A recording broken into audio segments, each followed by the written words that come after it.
kon mbokk mi ñu ngi lay ñaan nga abonné bala ngaa seetaan vidéo bi nga bës cloche de notification bi ngir nga bañ a rate benn vidéo.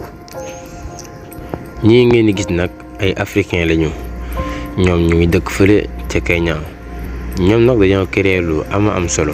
donc li nga gis nii mu nekk seen ko bopp yi mooy li nga xam ne moom lañ créé benn mbir la boo xamante ni dañ koy teg ci seen kaw bopp yi monté ko pour nit ñi nga xamante ni dañoo handicapé. waaw ni nga koy gisee nii boo xoolee waa ji def mel luy naan, robot bi mooy jël ndox mi mooy naan lépp loo xamante ni rek doomu aadama lu koy xalaat rek saa bu takkee li robot bi automatiquement day def loolee. mu mel ni waa ji def mel ni xalaat bëgg naan ci saa si robot bi dafa jël ndox mi.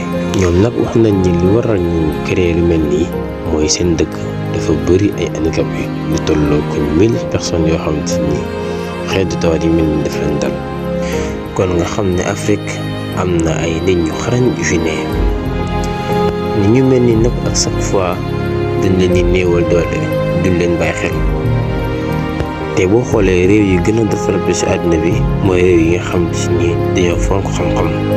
jëlal exemple réew mu mel ni États-Unis te li ci gën a garaaw mooy ñoom ñi nga xam ne ñoo créé lii ci ay taqale lañ ko créé, maanaam fortaatu ay mbir dayale fexe ba defar lu ñu mel. nga xam ne kon ñii buñ leen jàppale woon lii ñu defar dina gën a mucc ayib.